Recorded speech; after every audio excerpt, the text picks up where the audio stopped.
ಶ್ರೀ ಬನಶಂಕರಿ ಸಾಮೂಹಿಕ ವಿವಾಹ ವೇದಿಕೆಯ ವತಿಯಿಂದ ಇವತ್ತು ಒಂದು ಪತ್ರಿಕಾಗೋಷ್ಠಿಯನ್ನು ಬಂದಿದ್ದಕ್ಕಾಗಿ ತಮ್ಮೆಲ್ಲರಿಗೂ ನಾನು ಈ ವೇದಿಕೆ ವ್ಯವಸ್ಥಾಪಕರಲ್ಲಿ ಒಬ್ಬರಾದಂಥ AS ಬಸವರಾಜ ನಾನು ನಿಮ್ಮೆಲ್ಲರೂ ಸ್ವಾಗತವನ್ನು ಬಯಸ್ತೇನೆ. ಈ ವೇದಿಕೆಯ ವ್ಯವಸ್ಥಾಪಕರಾದಂಥ HK ಮುದ್ದಪ್ಪ ಅವರು, JR ದಾಮೋದರ ನಾಯ್ಡು ಅವರು, R ನಾರಾಯಣಸ್ವಾಮಿ ಅವರು, C ಮುದ್ದಪ್ಪ ಅವರು, ನಾವೆಲ್ಲ ವೇದಿಕೆಯ ಸದಸ್ಯರು ಭಾಗವಹಿಸಿದ್ದೀವಿ. ತಮ್ಮ ಮುಖೇನ ಇವತ್ತು ವಿನಂತಿ ಮಾಡೋದಿಷ್ಟೇ, ಆಡಂಬರದ ಮದುವೆಗೆ ಕಡಿವಾಣ ಹಾಕಿ ಸರಳತೆಗೆ ಹೆಚ್ಚನ್ನು ಕೊಡಬೇಕು ಅಂತೇಳಿ ನಾವು 1999ರಲ್ಲಿ ಮೊದಲನೇ ವರ್ಷ ಸಾಮೂಹಿಕ ವಿವಾಹ ಪ್ರಾರಂಭ ಮಾಡಿದ್ದು.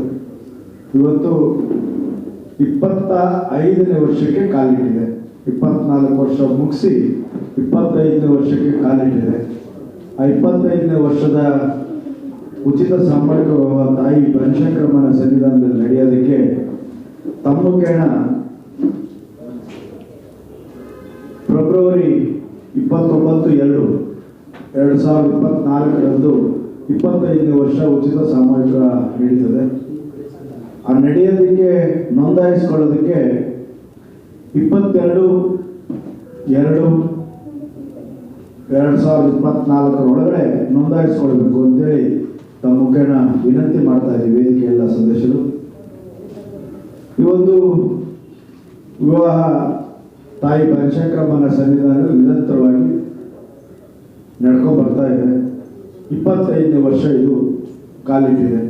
20 ವರ್ಷಗಳ ಜೊತೆಯಲ್ಲಿ ಹುಡುಗಿಗೆ ಸರ್ಕಾರದ ನಿಯಮ ಏನಿದೆ 18 ವರ್ಷ ತುಂಬಿರಬೇಕು, ಗಂಡಿಗೆ 21 ವರ್ಷ ತುಂಬಿರಬೇಕು.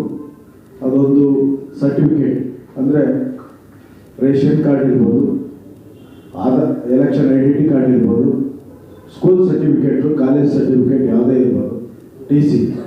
ಇದನ್ನು ಹುಡುಗ ಹುಡುಗಿ ಅಧಿಕೃತ 18 ವರ್ಷ ತುಂಬಿರ್ತಕ್ಕಂಥದ್ದು, ಹುಡುಗರಿಗೆ 21 ವರ್ಷ ತುಂಬಿರ್ತಕ್ಕಂಥದ್ದು.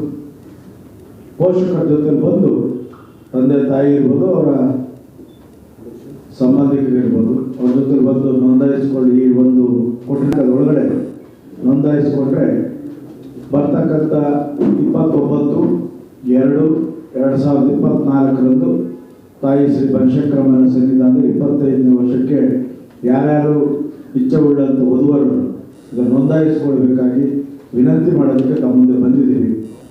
ಈ 24 ವರ್ಷದಲ್ಲಿ 1431 ಜೋಡಿ ದಾಂಪತ್ಯಕ್ಕೆ ತಾಯಿ ಸನ್ನಿಧಾನದಲ್ಲಿ ಕಾಲಿಟ್ಟಿದೆ. ಹಿಂದೂ ಸಂಪ್ರದಾಯದಲ್ಲಿ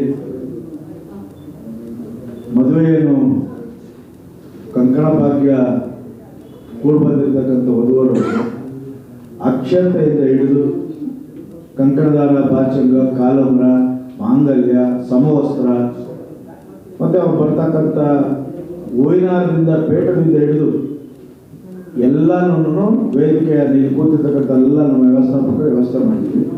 ಅವ್ರ ಜೊತೆಯಲ್ಲಿ ಬಟ್ಟೆ ತಗೊಂಡು ಹೋಗೋಕೆ ಬರ್ತಕ್ಕಂಥ ಹೆಣ್ಣು ಗಂಡು ಕುಟುಂಬದವರು ಹೇಳ್ಬೇಕು, 100 ಜನ ಬರ್ತೀರಾ, 50 ಜನ ಬರ್ತೀರಾ, 200 ಜನ ಬರ್ತೀರಾ ಅಂತ ಹೇಳಿದ್ರೆ ಆ ಒಂದು ತಾಯಿಯ ಪ್ರಸಾದವನ್ನು ಅಷ್ಟು ಜನಕ್ಕೂ ಎಲ್ಲ ವ್ಯವಸ್ಥೆಯನ್ನು ವೇದಿಕೆ ಹೊತ್ತಿದೆ. ದೇವಸ್ಥಾನಕ್ಕೆ ದುಡ್ಡು ನಾವೇ ಕಟ್ತೀವಿ. ಒಂದು ಜೋಡಿಗೆ 200 ರೂಪಾಯಿ ಸರ್ಕಾರ ಮುಜರಾಯಿ ಇಲಾಖೆ ನಿಗದಿಪಡಿಸಿದ್ರೆ ಅದಕ್ಕೆ ದುಡ್ಡು ನಾವೇ ಕಟ್ತೀವಿ. ಸರ್ಕಾರದಿಂದ 1 ರೂಪಾಯಿ ಸಹಾಯವನ್ನು ಇಲ್ಲಿವರೆಗೆ 24 ವರ್ಷದಲ್ಲಿ ನಾವು ತೆಗೆದುಕೊಂಡಿಲ್ಲ, ಮುಂದೆನೂ ತೆಗೆದುಕೊಳ್ಳೋದಿಲ್ಲ. ತಾಯಿ ಸನ್ನಿಧಾನದಲ್ಲಿ ತಾಯಿ ಬನಶಂಕರಮ್ಮನ ಕೃಪೆಯಿಂದ